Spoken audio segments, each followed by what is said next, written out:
A la localitat valenciana de Cullera, al segon albacar del seu castell, es troba l'anomenada Torre Octogonal, construcció bastida per mans andalusines a mitjan del segle XII.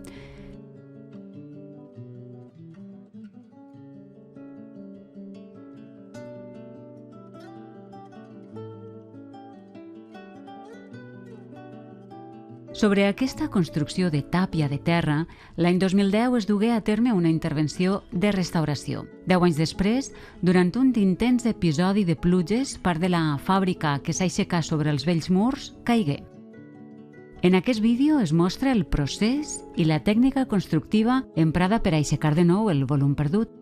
S'ha fet de la mateixa manera que la torre havia sigut bastida, amb la tècnica de la tàpia de terra crostada, reproduint les tapieres que els tapiadors andalusins utilitzaren.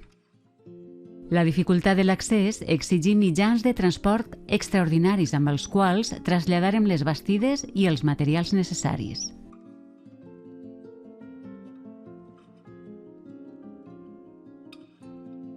En apropar-nos a la torre, observàrem que l'estat era pitjor del que esperàvem. Mentre avançàvem en la retirada dels elements inestables, fèrem les proves de les terres i de les argamasses que utilitzaríem.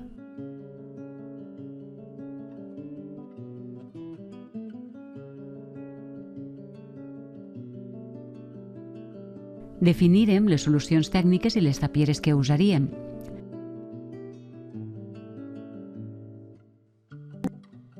Aviat vérem que l'actuació requeria l'esglaonament de la terra atapeïda de la fàbrica original i la col·locació de tirants en una part de la torre.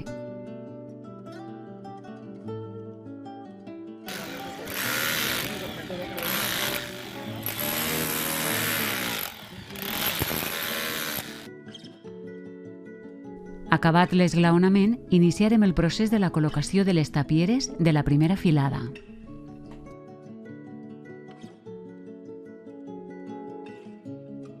El sistema d'encofrat emprat consistí en l'ús d'una sola tapiera, doncs a l'altra banda teníem el mur original. Fèrem les connexions necessàries amb l'obra conservada.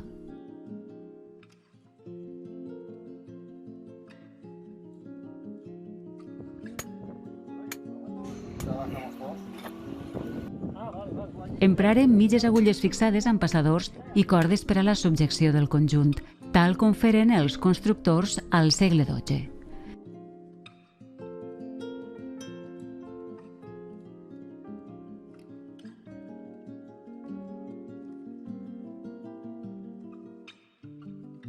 Des de l'inici, vèrem que havíem encertat en la selecció de la terra, equilibrada en la proporció dels seus components i amb una argila ben cohesiva, la qual cosa afavorí la qualitat de l'obra feta amb piconat manual i també mecànic.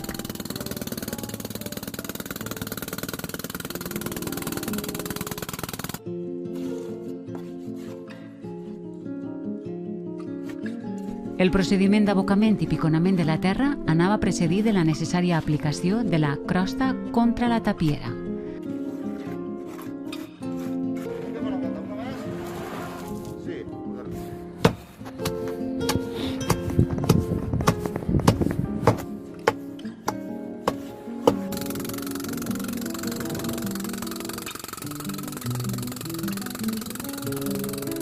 Aquest procediment l'anàvem repetint amb el necessari control de qualitat de l'obra feta. D'aquesta manera, arribarem a l'última filada i construirem la coberta, impermeabilitzada i acabada amb argamassa de calç. Una canaleta conduirà l'aigua de la pluja a una baixant de zinc. Restaurarem els paraments antics de la construcció, mentre que als nous els farem els tractaments i entonacions cromàtiques necessàries per a afavorir-ne la integració en el conjunt.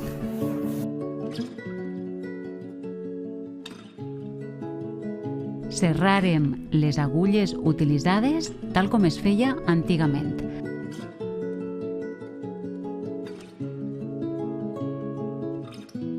Ocultaren bona part de les plaques metàl·liques dels tirants, solament unes poques quedaren a la vista.